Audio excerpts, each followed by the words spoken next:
자, 2주 전에 우리가 어떤 얘기를 해드렸냐면, 프로이드가 말하는 내적인 힘, 본능이라고 얘기를 해드렸는데, 그 본능과 대상관계 이론가들이 이야기하고 있는 그 본능의 힘이 서로 다르다는 얘기를 해드렸습니다.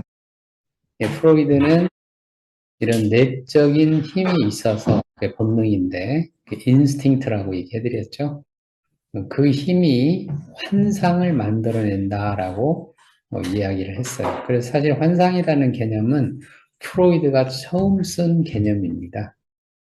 그래서 이제 우리는 그런 내적인 힘 때문에 그런 환상들이 생기고, 그리고 환상을 자꾸 추구하고 쫓아가려고 하는 그런 경향들이 생긴다. 이런 얘기를 이제 정신분석 하는 사람들은 이제 그렇게 얘기를 하겠지만, 멜라니 클레인이라고 하는 학자는 나는 그렇게 생각 안 한다.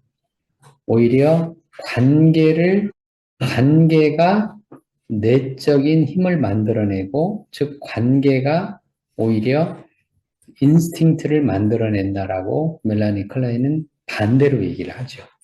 그러면서 길이 달라지잖아요. 똑같은 정신분석가였는데, 길이 그렇게 달라지게 되는 겁니다. 관점이 완전히 다른 거죠. 그래서 이제 멜라니 클레이는 사람은 처음부터 대상을 추구하기 위한 환상을 갖고 태어난다라고 얘기를 합니다. 이 다르죠. 아까 인스팅트가 환상을 만들어낸다고 프로이드는 이야기를 했지만 멜라니 클레이는 그게 아니고 처음부터 사람은 대상을 추구하는 환상을 가지고 태어난다라고 이야기를 합니다. 그러니까 바꿔서 얘기하면 존재로 얘기를 하면 프로이드가 말하는 존재는 본능적 존재란 뜻이죠. 그 본능적 존재란 말의 뜻이 이제 조금 더 프로이드 이론을 더 얘기를 하면 성적인 존재란 뜻입니다. 왜 그러냐면 프로이드가 말하는 내적인 인스팅트는 두 가지가 있는데 그 중에 하나가 공격적이고 파괴적인 본능이 하나 있고 또 하나는 살고자 하는 본능이 또 하나 있잖아요. 그래서 공격적이고 파괴적인 본능은 우리가 잘 아는 것처럼 이제 뭐 죽이고 싶고 또 뭐 없애고 싶고 뭐 이런 거 있잖아요. 그래서 우리 이런 면에서는 이제 프로이드가 얘기하는 것도 어느 정도 타당성은 있죠. 우리가 뭔가 갈등이 생기거나 어려움이 생기면 싹 다 없애버리고 싶은 마음이 생기잖아요. 트럼프도 그런 발언을 지금 자주 하고 있잖아요. 트럼프도 계속 한 문명이 사라질 것, 막 이러잖아요. 그럼 그렇게 얘기하잖아요. 하룻밤 만에, 뭐, 4시간 만에 싹 다 뭐, 없애버릴 것, 뭐, 이러고 있잖아요. 미국 대통령이 왜 할 소리냐고, 그게. 이게 석기실에 만들어버린다고 그러고.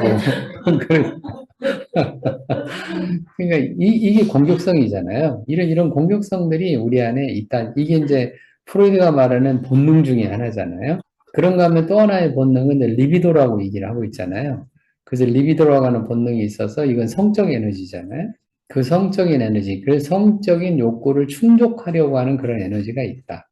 이런 본능들이 우리에게 있고 이 본능들이 결국은 환상을 만들어낸다. 이렇게 주장을 했는데 대상관계 이론가에는 멜라니 클레이는 그게 아니고 그런 힘들도 다 뭐 때문에 생기냐면 관계 때문에 생기는 거다. 이렇게 주장을 하는 거죠. 그러니까 달라진 거죠. 그래서 대상관계 이론가들하고 정신분석가하고 이제 길이 달라지는 거잖아요. 제가 이제 판단을 했을 때는 저는 대상관계 이론가들의 말이 진일보했다고 저는 판단합니다.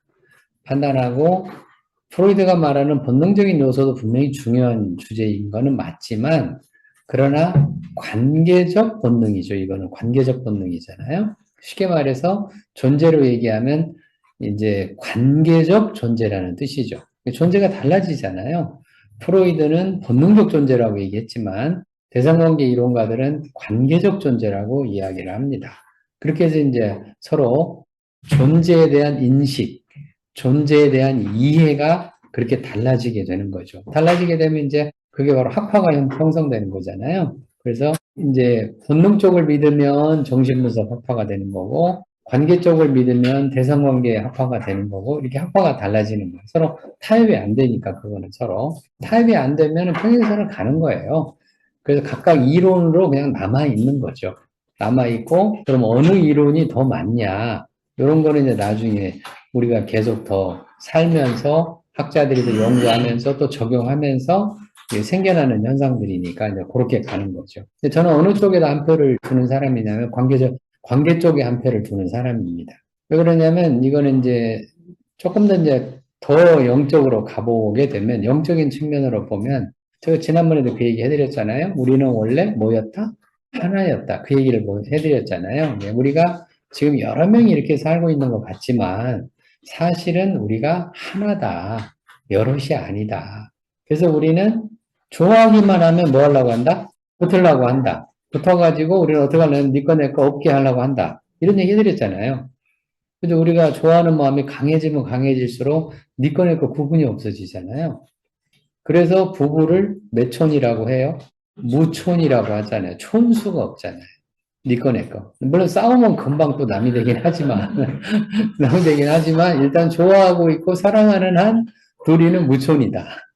그래서 니꺼 내꺼 구분이 별로 없어진다. 이게 이제 사랑하는 마음의 특징이라고 얘기를 해드렸잖아요. 우리는 그걸 사랑이란 말로 얘기를 하지만 존재적으로 얘기를 하면 원래부터 우리가 하나였기 때문에 자꾸 뭐 되려고 한다? 하나 되려고 한다. 이게 판타지란 얘기예요. 이해되셨습니까? 이게 환상이란 뜻입니다. 그러니까 이 현실의 세상에서 보면 우리는 개별적으로 각각 살고 있잖아요, 이렇게. 살고 있는데, 하나 되려고 하는 마음? 이게 환상이다. 그럼 제가 이제 어떤 얘기도 해드렸냐면, 이런 얘기도 해드렸죠. 영적인 것들은 이 세상에서는 전부 다 뭐가 된다? 환상이 된다고 얘기해드렸잖아요. 그 영적인 것이라고 하는 게 천국이란 뜻이잖아요. 예를 들어 천국 생활, 그러면 우리는 거기에는 갈등도 없고, 천국 생활, 그러면 무시도 없고, 천국 생활, 그러면 거기에는 눈물도 없고, 우리 찬송가에도 있잖아요. 찬송가에도 늘 그렇게 부르잖아요. 우린 그런 거를 꿈을 꾸면서 생각하면서 살잖아요, 우리가. 근데 그게 이 세상에서 보면 눈물이 없을 수가 없고, 그래서 우리가 왜 좋아하는 사람들 그런 얘기 하잖아요. 이게 남자, 여자 좋아하면서 남자들이 그런 얘기 가끔씩 하잖아요. 내가 네 눈에 뭐 나지 않게 하겠다? 얼마나 웃깁니까? 지금 우리 생각하면 되게 웃기죠? 근데 우리가 좋아하고 사랑할 때는 그러면 든단 말이에요. 들어서 네 눈에 뭐 안 나게 하겠다? 눈물 안 나게 하겠다라고 하면서 뭐까지 또 얘기하면 물도 안 묻히겠다. 이런 얘기도 하잖아요. 눈물도 안 나게 하고 물도 안 묻히게. 그런 얘기 하잖아요, 우리가. 이게 영적인 것들이죠. 왜? 그건 천국 생활이잖아요. 천국 생활에서는 이렇게 눈물도 없고, 서로 거짓도 없고, 서로 척하는 것도 없고, 서로 무시도 없고, 이게 천국 생활이란 말이죠. 이 천국 생활은 이 세상에서 보면 언제나 뭐다? 환상이다. 그래서 천국과 현실, 천국과 세상, 각도로 생각하면 세상은 현실이라고 우리가 부르고, 영적인 천국에 가는 것들은 환상이라고 부르는데, 그 환상을 뭘로 바꿔라라고 얘기했죠. 이상으로 바꿔라. 그래서 그 환상들 중에 현실에서 맞닿게 하고 현실과 이루어지게 할 수 있는 것들을 생각하면서 사는 게 이상이다. 라고 얘기를 했죠. 그러면서 제가 인간의 삶에 대해서 뭐라고 얘기를 해드렸냐면 인간은 현실로만도 못 살고 인간은 이상으로만도 못 산다고 얘기해드렸잖아요. 이상으로만 살라고 하면 이상주의가 되고 현실로만 살라고 하면 현실주의가 된다고 얘기해드렸죠. 근데 그렇게 못 산다고 얘기해드렸어요. 우리는 현실을 살면서도 이상을 꿈꾸면서 살고 이상을 꿈꾸면서도 현실과 접촉해서 살아야 되는 거잖아요. 그래서 이상적 현실주의, 현실적 이상주의 이런 얘기를 해드렸죠. 그래서 이런 것 때문에 제가 초월상담 이론에서는 인간은 어떤 존재라고 얘기한다? 모순적 존재라고 얘기를 한다. 우리는 이상으로 살 수도 없고 현실로 할 수도 없고 현실에 살자니 그 다음에 우리는 메말라지잖아요. 현실에 살면 메말라지잖아요. 이상이 없어지면 메말라지잖아요. 그렇다고 이상만 꿈을 꾸자니 현실 감각이 없어지잖아요. 이렇게 되니까 이러지도 못하고 저러지도 못하는 딜레마 상황에 빠지게 된다. 이 양극단이 이게 벌어지면 벌어질수록 사람은 딜레마에 빠지고 딜레마에 빠지면 온갖 증상들이 다 생긴다. 우울 증상으로 나타날 수도 있고 때로는 화로 나타날 수도 있고 때로는 불안 증상으로 나타날 수도 있고 뭐 등등 whatever 뭐든지 그렇게 나타날 수 있다. 이런 얘기를 제가 지난번에 여기 해드렸습니다. 자, 오늘은 이제 이거를 조금 이제 각도를 바꿔가지고 제가 어떤 각도로 얘기를 할 거냐면 세 가지를 비교를 할 겁니다. 하나는 정신분석에서 얘기하고 있는 본능적 존재, 대상관계 이론가들이 얘기하고 있는 관계적 존재, 세 번째, 제가 얘기하고 있는 초월상담에서 얘기하고 있는 영적 존재, 이 세 가지를 제가 비교해서 오늘은 이걸 중심으로 이야기를 풀어가려고 해요. 재밌는 이야기죠?